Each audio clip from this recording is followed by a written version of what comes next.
Hello, thanks so much for looking into my channel today. In this video we are going to look at the astrology of the week ahead from Monday, August the 30th right through until Friday, September the 3rd. So it's the end of summer, the last days of summer really. We might have a nice September weather-wise, you never know, but things are coming to the end. Moths are coming into the house and they're not looking too healthy when they get here.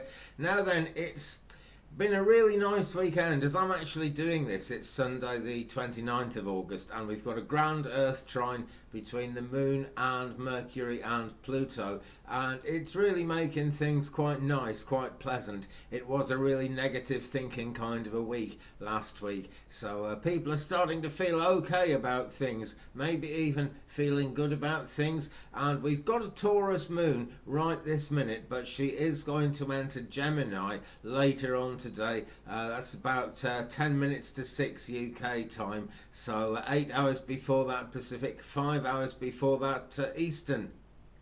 So that Gemini influence comes in and things change up a bit, you know, people start looking outwards a bit more, and that's a real good start to the next week. Right this minute, I think it's worth looking at where we are now, because we'll see the applying aspects, the things that are coming up as we go forward into Monday the 30th.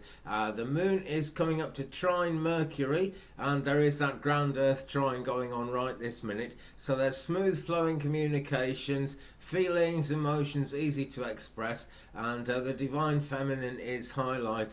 It's also, like I said, a time when people are starting to really feel things coming into balance for themselves again, you know, after the rather downbeat week that we've just had.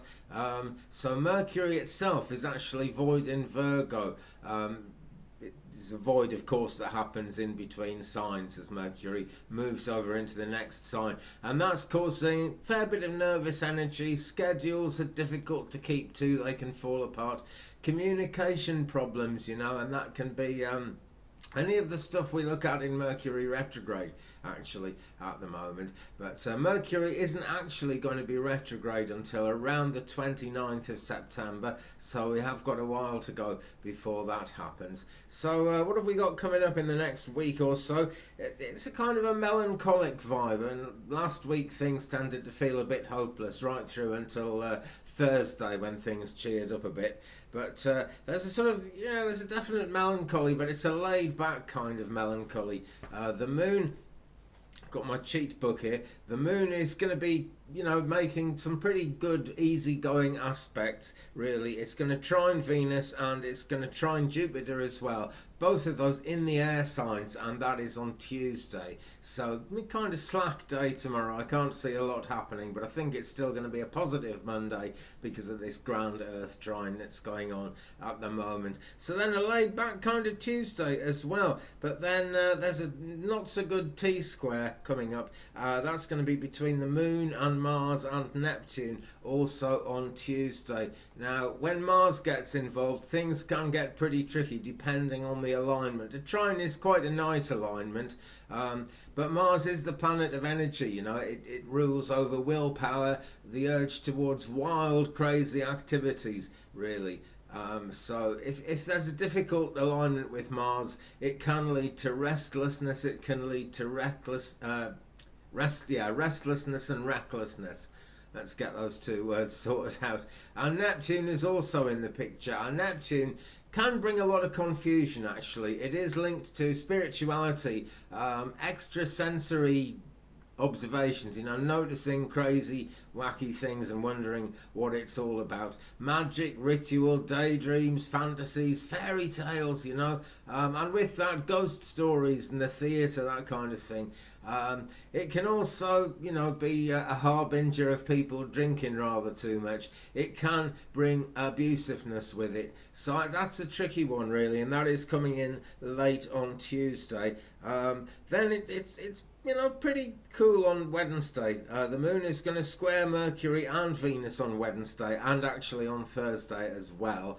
And again, though, that's in quite a laid back way. I don't expect too much trouble coming into people's lives from that. This, of course, all depends on where all these planets and star signs are in your actual birth chart. And if you've never had a birth chart, do give me a shout. I'll provide you a very detailed birth chart for a small fee. It's what I do for a living. But you can get birth charts free from places like Cafe Astrology, from Astrolabe, ALABE.com, that's how you spell it, ALABE.com.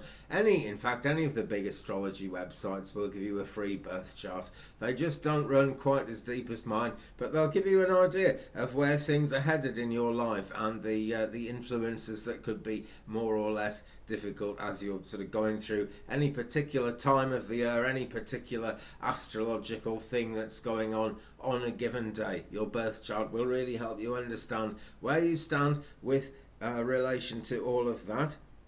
So Wednesday and Thursday we've got those squares of Mercury and then Venus, so quite tricky. Venus is a lovely energy, really, essentially the goddess of love, but she's also involved with money, and love and money, they do seem to go together, and I think Venus is the reason why, really. That's a very simple way of interpreting Venus.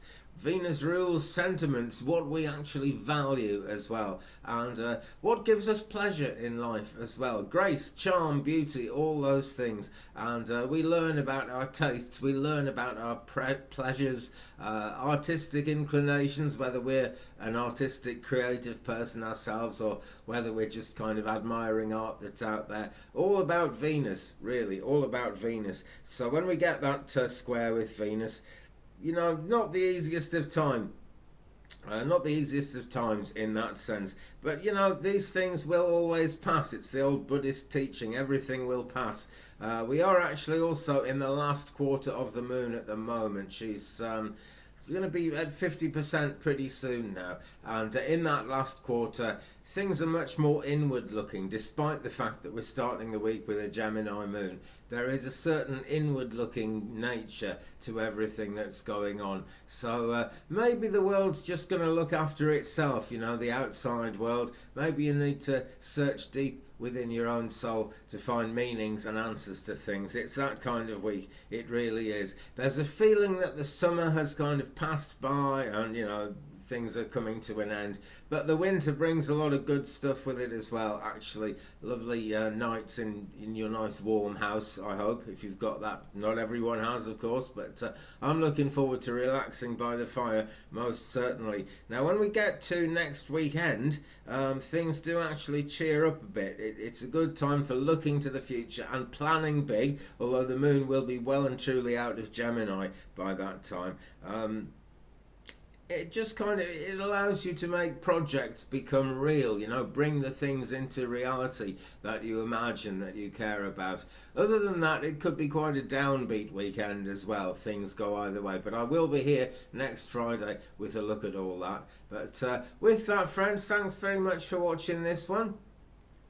Let's just sort my computer out there. It's a shorter one than usual, but there isn't that much to say, except, it's a week of conflicting energies, so if you have a bad day, you'll probably have a good day pretty soon after. It's that kind of energy going on, but hang on to those hopes and dreams, keep on trying to make them real. That's the important thing. If you'd like to look closely at the spiritual side of this, please check out my other channel, Twig Brother. There's a link down there in the description. Live videos 2 or 3 times a week. I try to make it 3 if I can. And if you're interested in the spiritual side of things, actually, I would say it's a great channel to watch, particularly when the live videos are on, because then I can pull a card for you and we can actually get something psychic going on between you and I, which is always fun. But this was the pure astrology for next week. Doesn't look like a bad week, but it looks like a kind of a gloomy week, so don't worry about it. Take good care of yourselves. I'll be here again on Friday with a look at the weekend ahead.